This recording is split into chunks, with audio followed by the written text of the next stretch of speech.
All right, let's take you to this now. Following President Cyril Ramaphosa's inauguration yesterday, the focus now shifts to what new cabinet will look like. The chair of the Board of Industrial Development Corporation of South Africa, Busisiwe Mabuza, joins us now for a conversation on economic growth expectations. Ma'am, good afternoon to you, and thank you so much for your time this afternoon. So while there's this uncertainty around the modalities of a government of national unity, there is some hope, in some fronts that while we are on uncharted territory, the country will see some much needed economic recovery and reprieve. I mean, as the IDC, how confident are you about this particular outlook, from an economic growth perspective?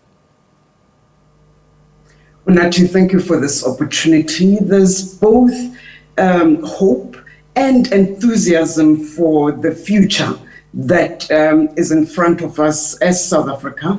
As business, it is important that government creates a stable, predictable environment. That is why the decisions that were reached within 2 weeks of our elections were welcomed so firmly by all business sectors, because it is important that we start signaling that the country is moving into a phase where there will be political stability, where there will be policy stability, and where businesses will be able to take long-term decisions that help build the growth of our economy, which is much needed. Our economy has been languishing for quite a number of years. It's important that both government and the private sector now put their hands together and invest in this economy in the interest of growth. I mean, we keep hearing, comments from the markets. I mean, just recently, Fitch also commenting and warning South Africa of quick fixes in the run-up to the local government elections. They've again, issued a statement just saying that South African authorities should not resort to populist quick fixes, such as setting up minimum wage in the run-up to the local government elections and so forth and so on. How important is politics and what is happening from a political landscape to business? So decisions that are made at a whim, Unati, will eventually cost all of us. They'll cost the economy, they'll cost the country, which is why it's important that we put our heads together, put our best minds at the table, and make sure that the decisions that are made will endure. We now need to get into a phase where we can have sustained economic growth in our economy. It's not anything that's unheard of. The South African economy pre the global financial crisis was growing at a steady and enviable rate. And in fact, I believe that we survived the global financial crisis better than many other economies because of the very firm grounding that we had. We had policy certainty, we had stability, business and government were cooperating in the best interest of the economy.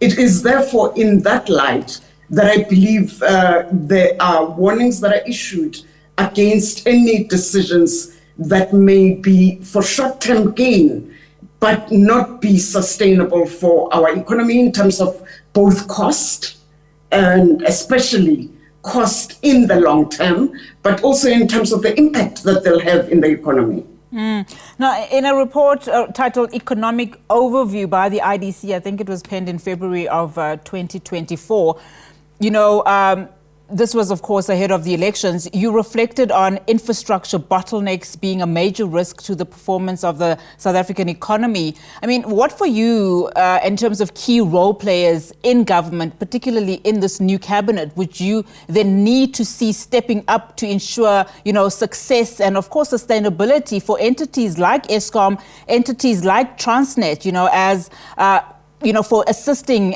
in power, in rail network, and of course, in what we're currently seeing and have seen in terms of port inefficiencies? The beauty, Unati, is that the voices of business have been consistent and very clear. We need to sort out our energy crisis.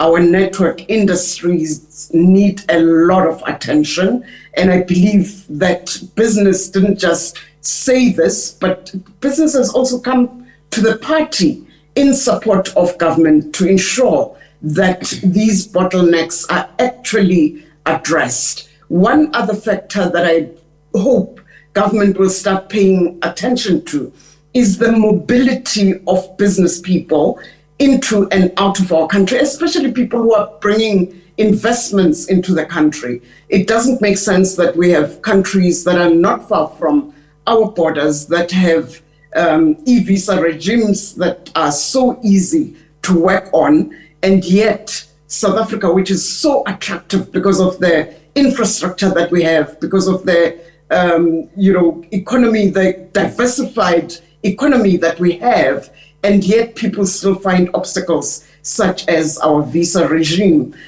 So I have no doubt that business is ready to roll sleeves and ensure that the work that has started is pushed even further in the interest of our economy.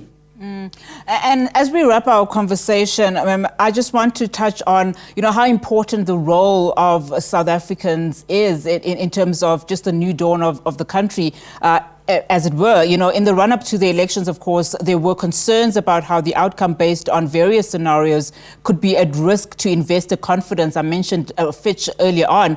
How important is it then, especially during an election period? Do you then balance providing market certainty while also respecting the sentiment of the electorate as, the driver of this particular outcome where there was no outright winner in this election? So all components are absolutely important, Unathi, and investment in the economy is what will drive economic growth. It's what will drive job creation in this economy. I believe that South Africa in 2023 put its best foot forward in terms of the BRICS summit that was hosted here. We are getting ready now to host G20 nations right here on our shores. So it is absolutely critical that the politicians put their heads together, find resolution as quickly as possible so that we can put hands together and get to work. And both sides are important. There's none that is less important than the other. And I believe that the conversations will continue in the interest of our country. Busisiwe Mabuza, thank you so much for your time. Really do appreciate it. Of course, that was the Industrial Development Corporation's board chair, Busisiwe Mabuza.